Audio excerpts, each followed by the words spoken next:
अनेकांच्या जीवनात आर्थिक संकट येतात, प्रगती होत नाही. अशा प्रतिकूल परिस्थितीत कणखरपणे तोंड देण्याकरिता दररोजच्या सवयींमध्ये जर तुम्हीही काही छोट्या छोट्या गोष्टी सामील केल्यात तर तुम्हालाही चमत्कारिक अनुभव येतील. घरात सुखशांती जाणवेल आणि घराची भरभराट होण्यासही मदत होईल. त्यासाठी काही उपाय आणि महत्त्वाचे तोडगे चला जाणून घेऊयात. पण त्याआधी आमच्या चॅनलला सबस्क्राईब करा, बेल आयकॉनला क्लिक करा. तुम्ही जर हा व्हिडिओ फेसबुकवर पाहत असाल तर फेसबुक पेजलाही फॉलो करा. सकाळी उठल्यावर जमिनीवर पाय ठेवण्याआधी आपल्या हाताच्या अग्रभागी असलेल्या देवी लक्ष्मीला, मध्यभागी असलेल्या देवी सरस्वतीला आणि मूलभागी असलेल्या भगवान श्रीहरींना स्मरण करून कराग्रे वसते लक्ष्मी, करमध्ये सरस्वती, करमूले तू गोविंद, प्रभाते कर दर्शनम अशी प्रार्थना करून मगच कामाला लागावं. कोणत्याही नवीन वस्तू घरात आणल्यावर किंवा नवीन पदार्थ घरी केल्यावर देवापुढे ठेवूनच नंतर उपयोगात आणावा. यामुळे कधीही कोणत्याही गोष्टीची कमी पडत नाही. नवीन कपडे आणल्यावर हळद कुंकू वाहून देवापुढे ठेवावे, मगच परिधान करावे. घरात अन्नधान्याची समृद्धी व्हावी म्हणून आणलेलं धान्य थोडं देवासमोर ठेवावं. हळदी कुंकवाच्या करंड्यातील कुंकू संपलं म्हणजे परत भरायचं असतं. त्यासाठी कुंकू संपलं, काढायला हवं असं म्हणू नये, तर कुंकू वाढलंय असं म्हणावं. कारण कुंकू म्हणजे सौभाग्य, ते कधीच संपू नये, अखंड वाढतच जावं म्हणून म्हटलं जातं कुंकू वाढलंय. मंगळसूत्र तुटलं की ते तुटलं असं म्हणत नाहीत, कारण मंगळसूत्र म्हणजे सौभाग्याचा अलंकार. तो कधीच तुटू नये म्हणून मंगळसूत्र वाढवलंय, ओवायला हवं असं म्हणावं. हातातील बांगड्या देखील फुटल्या असं न म्हणता बांगड्या वाढवल्याय असं म्हणावं. कुंकू, मंगळसूत्र, बांगड्या ही सौभाग्याची लेणी आहेत, म्हणून ती अखंड टिकून वाढत जाऊ देत अशी त्यामागची भावना. घरातील पाण्यानं भरलेली घागर किंवा कळशी रात्री रिकामी ठेवू नये. पालथी देखील ठेवू नये. जल म्हणजे जलदेवता. कलशात अमृत भरलेलं होतं.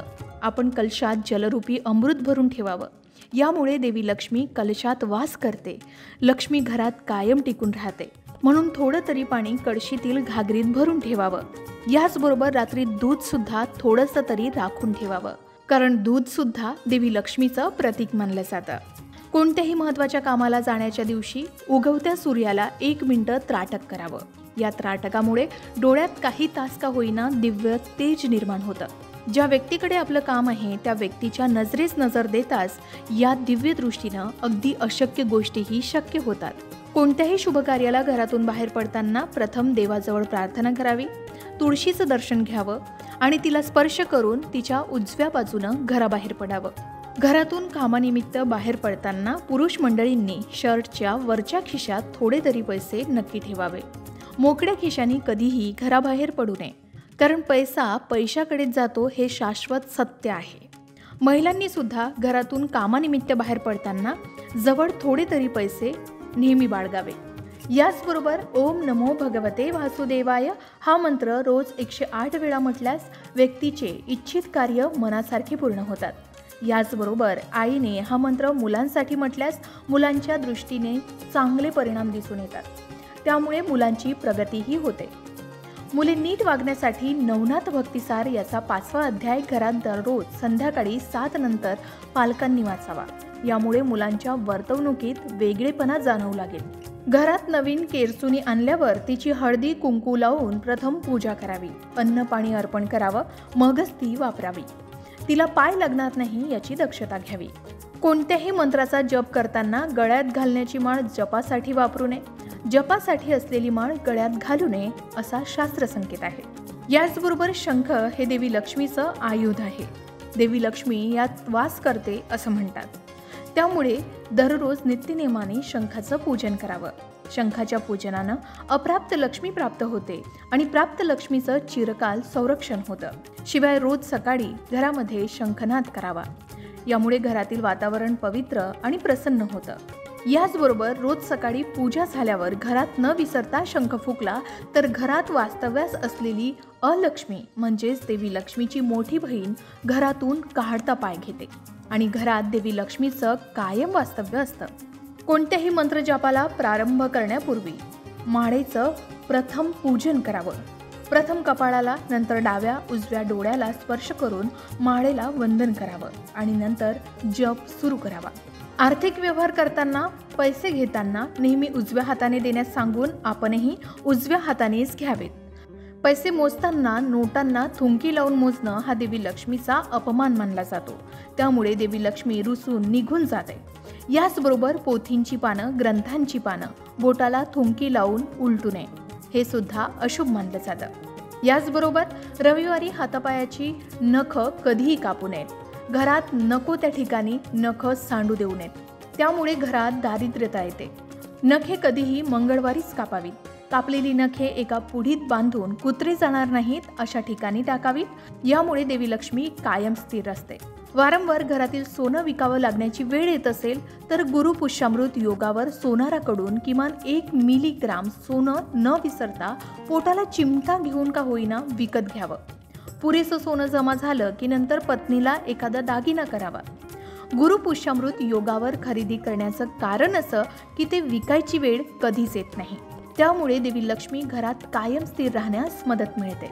ज्यांच्याकडे देवी लक्ष्मींनी पाठ फिरवली, ज्यांच्याकडे आर्थिक अडचणी निर्माण झाल्या असतील, परिणामी दारिद्र्यता खितपत पडलेली असेल, अशा व्यक्तींनी पौर्णिमेपासून स्नानानंतर रोज स्फटिकाच्या माळेवर 108 वेळा ओम श्रीम महालक्ष्मी कमलधारिणी सिंहवासिनी स्वाहा या मंत्राचा जप करावा. यामुळे यथावकाश ऐश्वर्य प्राप्त होतं आणि घराची भरभराट होते. लक्ष्मी प्राप्ती आणि धनप्राप्तीच्या इच्छुकांनी अन्न आणि दूध झाकून ठेवावं. याचबरोबर दर गुरुवारी तुळशीला थोडं दूध अर्पण करावं. यामुळे घरात देवी लक्ष्मी कायमस्वरूपी वास्तव्यास राहते. ज्या व्यक्ती ओल्या पायांनी बिछाण्यावर पाय घेऊन झोपतात, पाय न धुता झोपतात, बिना वस्त्रांनी झोपतात, अशांच्या घरी देवी लक्ष्मी कधीच येत नाही. म्हणून अशा गोष्टी करणं टाळावं. घरात देवी लक्ष्मीचा स्थायी वास हवा असेल तर प्रवेशद्वारासमोर पायऱ्या किंवा उंबरठ्यावर हळदीचं लेपन नक्की करावं किंवा कुंकवाची पावलं काढावीत. कारण सूर्योदयाच्या वेळी देवी लक्ष्मी आदिती रूपात घरात प्रवेश करते आणि परत जाण्याचं नावही घेत नाही. मोठी खरेदी करायची असेल तर सूर्यास्ता अगोदर करावी. सूर्यास्तानंतर मोठी खरेदी केल्यास आणि पैसे दिल्यास देवी लक्ष्मीचा कोप होऊ शकतो. पैशासंबंधित कामासाठी निघताना उजवा पाय कधीही बाहेर काढून घराबाहेर निघावं. मंदिरात जाऊन श्री गणेशास एक लाल फुल वाहून समोर आलेल्या गरजू व्यक्तीला पैसे देऊन त्याचं मन संतुष्ट करावं. यामुळे प्रत्येक कामात यश प्राप्त होतं आणि भरभराट होण्यास मदत होते.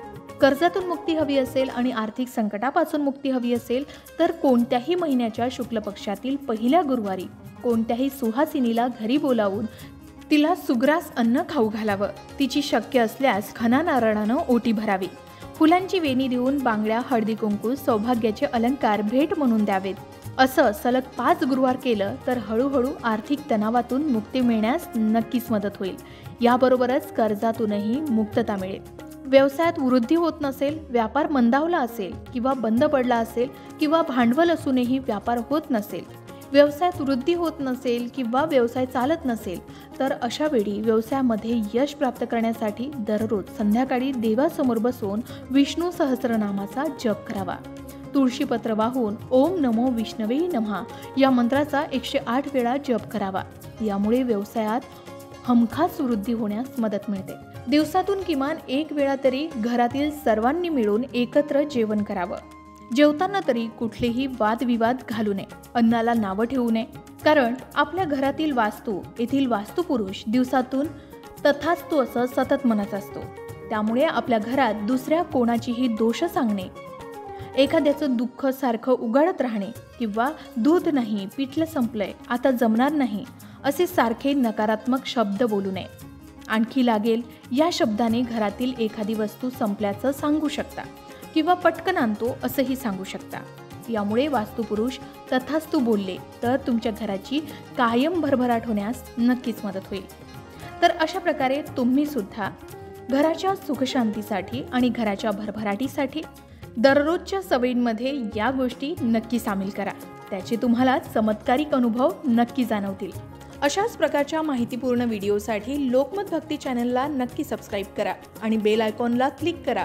म्हणजे आमच्या नवनवीन व्हिडिओचं नोटिफिकेशन तुम्हाला मिळत राहील. तसेच योग्य आध्यात्मिक मार्गदर्शनासाठी लोकमत भक्तीच्या फेसबुक पेज आणि इन्स्टा पेजला लाईक आणि फॉलो करायला विसरू नका.